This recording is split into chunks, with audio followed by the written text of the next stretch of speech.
২৪-এর গণঅভ্যুত্থানে দেশের তরুণ প্রজন্মকে উদ্বুদ্ধ করে রাজপথে নামিয়েছিলেন তারেক রহমান। এমন মন্তব্য করেছেন বিএনপির সিনিয়র যুগ্ম মহাসচিব রুহুল কবির রিজভী।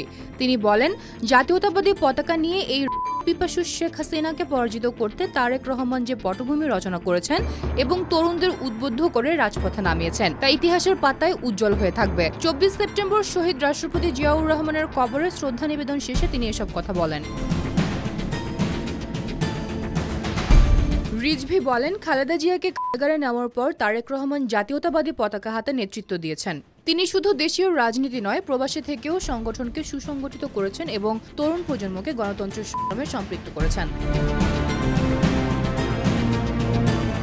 তিনি আশা প্রকাশ করেন, তাদের নেতৃত্বে বরগুনা ও পিরোজপুর জেলা বিএনপি একটি আদর্শ সংগঠনে পরিণত হবে। কোনো চাঁদাবাজ, দখলদার বা সমাজ বিরোধী সেখানে আশ্রয় পাবে না। আসন্ন জাতীয় নির্বাচন প্রসঙ্গে বিএনপির সিনিয়র যুগ্ম মহাসচিব বলেন, নতুন নেতারা জনগণের আস্থা অর্জন করবে। সেই আস্থার ভিত্তিতেই মানুষ ধানের শীষে ভোট দেবে। রিজভীর মতে, গত ১৬ বছর ধরে বিএনপির সংগ্রাম শুধু একটি লক্ষ্যেই, গণতন্ত্র পুনরুদ্ধার। এই সংগ্রাম দেশনেত্রী বেগম খালেদা জিয়ার নেতৃত্বেই চালিয়ে যাচ্ছি।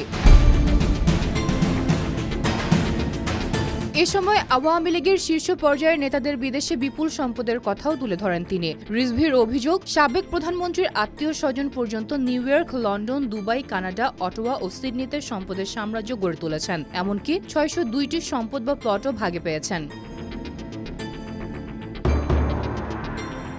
বর্তমান অন্তর্বর্তীকালীন সরকারকে নিয়ে এই বিএনপি নেতা বলেন, যাদের প্রতি সব গণতান্ত্রিক শক্তির সমর্থন রয়েছে তারা যদি আরও দক্ষতা দেখাতো তাহলে নিউ ইয়র্কে বাদের দোসররা সাহস করে কর্ম চালাতে পারত না। দুদকের অকার্যকারিতা নিয়েও প্রকাশ করেন রিজভী। তার দাবি, আদালত থেকে দুর্নীতি দমন কমিশনকে পাচারকৃত ২৪,৮২৪ কোটি টাকা উদ্ধারের নির্দেশ দেওয়া হলেও তারা কার্যকর পদক্ষেপ নিতে ব্যর্থ হয়েছে।